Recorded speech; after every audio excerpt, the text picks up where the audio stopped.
Big boss Telugu season 7 లో అవకాశం ఇప్పిస్తారంటూ తన నుంచి లక్షలు వసూలు చేశారని ప్రముఖ యాంకర్ నటి స్వప్న చౌదరి ఆరోపించింది. ఈ విషయంపై జూబ్లీహిల్స్ పోలీసులను ఆశ్రయించానని సోమాజిగూడ ప్రెస్ క్లబ్ లో తెలిపింది. తాను యాంకర్ గా, సినీ నటిగా సొంతగానే ఎదిగానని, బిగ్ బాస్ షోలో కూడా కనబడి అందరికీ సర్ప్రైజ్ ఇవ్వాలని అనుకున్నానన్నారు. ఈ క్రమంలో సత్య అనే వ్యక్తిని తనకు తమ్మిలి రాజు అనే వ్యక్తిని పరిచయం చేశాడన్నారు.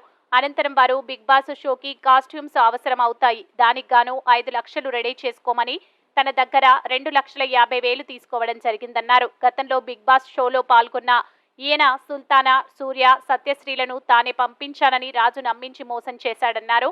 ఒకవేళ బిగ్ బాస్ ఛాన్స్ రాకపోతే డబ్బు తిరిగిచ్చేస్తామని ఇవ్వలేదని వాపోయారు. తనలాగే చాలా మంది మోసపోయారని, ఇలాంటి మోసకారుల మాటలను నమ్మవద్దన్నారు. ఇతడిపై చర్యలు తీసుకుని తనకు న్యాయం చేయాలని కోరారు.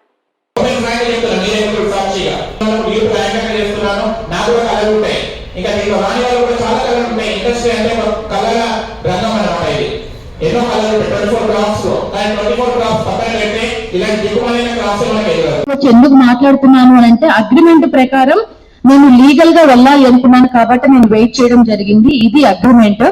సో డిసెంబర్ వరకు కూడా నాకు అమౌంట్ ఇస్తా అని చెప్పడం జరిగింది. ఆ తర్వాత తను అమౌంట్ ఇవ్వలేదు. నేను మీడియా ముందుకు వచ్చి ఎందుకు మాట్లాడుతున్నాను అంటే, చాలా మంది ఇలా అమౌంట్ ఇచ్చిన వాళ్ళు ఉన్నారు, కానీ ఎవరు మీడియా ముందుకు రావట్లేదు.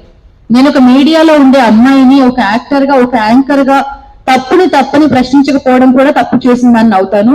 సో ఫర్దర్ గా ఏ అమ్మాయి అయినా, ఏ అబ్బాయి అయినా, not only Bigg Boss show, cinema కోసమైనా, సీరియల్స్ కోసమైనా, ఈ విధంగా ఏ షో కోసమైనా ఎవరైనా సరే మిమ్మల్ని అమౌంట్ అడుగుతున్నారు అంటే వాళ్ళు ఫేక్ అని ఫస్ట్ గుర్తు పెట్టుకోండి. ఒకవేళ వాళ్ళ నెంబర్ ఏదైనా ఉంటే డిలీట్ చేసేసేయండి. సో ఈ అవేర్నెస్ కోసమే నేను మీడియా ముందుకు రావడం జరిగింది.